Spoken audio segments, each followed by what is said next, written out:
How do I know what my home is worth?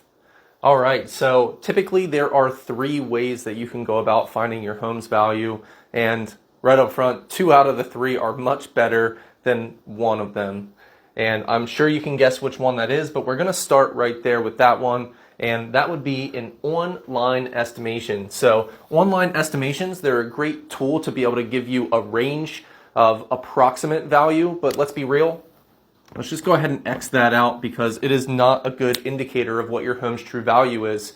The big reasons for that is because, for one, this is an algorithm putting these things together, and they don't know specific dynamics about houses, neighborhoods, local areas, school districts, and everything else that goes into whether or not your home could be worth way more or way less than what that estimation has brought out. A good factor into this is, one of the biggest out there is Zillow with the Zestimate, and they actually tried to put their money where their mouth was and started buying properties at the Zestimated value, and they lost big time, multiple millions of dollars big time. So I would tell you, if you're trying to figure out what your home is worth, especially if you're trying to get it sold, don't use an online estimation. Go to option 2 or option 3. Either of these two options, 2 or 3, are great options. I would tell you that 3 is probably going to be your bread and butter, absolute best.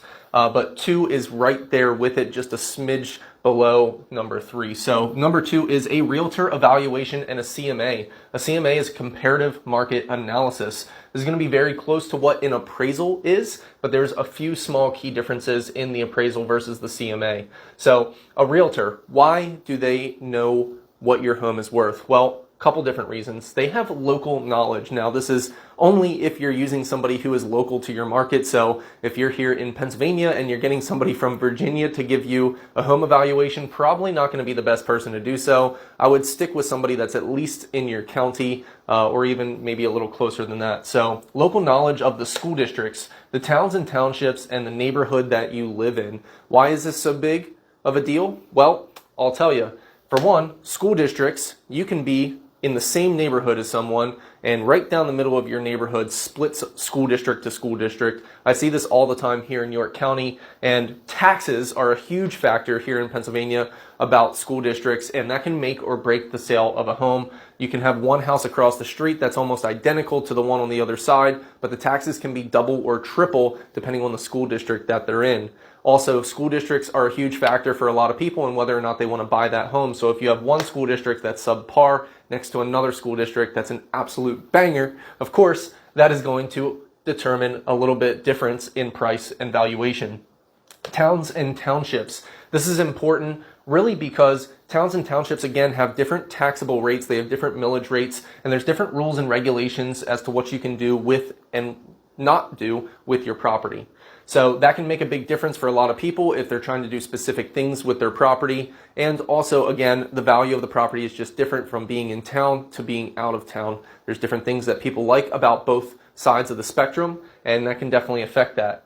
And specifically in the neighborhood, this is a huge deal because you need to know what other people in your neighborhood are doing and what their homes are like in order to be able to figure out what your home is worth. If everybody in the neighborhood has granite countertops and back porches and all of these really nice amenities to their homes and yours does not, or flip that and reverse it if everybody else's does not and yours does, that can greatly impact the value of your home. You want to have a home that's similar enough to the other homes, but hopefully be a little bit better than the competition, so that way you can have the best sales price in the neighborhood, not the town.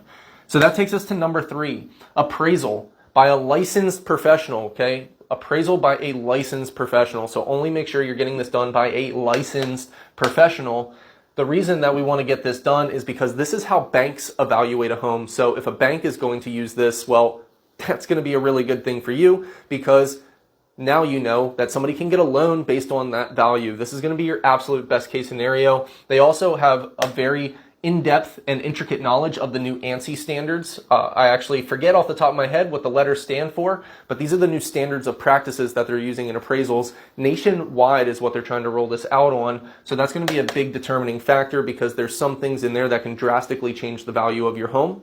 So you want to make sure that your appraiser is aware of those things. There's also standard practices that they use to try to give value to certain types of things within certain types of areas. So An area that is more developed and more robust might give more weight to an extra bedroom than some areas that are more rural, because there may be more need for extra bedrooms for more children in denser neighborhoods and things of that nature. So that can also be a huge factor for you. And of course, the same thing as a realtor, which is why there's a lot of similarities between a CMA and an appraisal, is because of their local knowledge of those school districts, towns and townships, and the neighborhoods. This is going to be a huge, maybe the biggest determining factor of your home. There's really three factors that determine the home. It's going to be the location, it's going to be the condition, and both of those factor into what the price is going to be, and that is going to determine how well your home is going to sell when you go and put it on the market. Location is one thing that you cannot change. You are where you are. The condition of the home is possible to change, whether that be for the better or for the worse, but really it doesn't matter what the condition of the home is, because you want to reflect that in the price of the home. If it's better condition than all of the comparables around it, of course you're going to make that a little bit worth more than the competition. And of course, if the condition would be a little subpar in comparison to some of your comparable properties that you have, then of course your price is going to be a little bit lower to make up for that condition factor. So some standard practices that we use in both CMAs and appraisals: homes typically have to be sold within a 6-month period of when your home is getting ready to go onto the market, and typically they have to be within a 3-mile radius or less.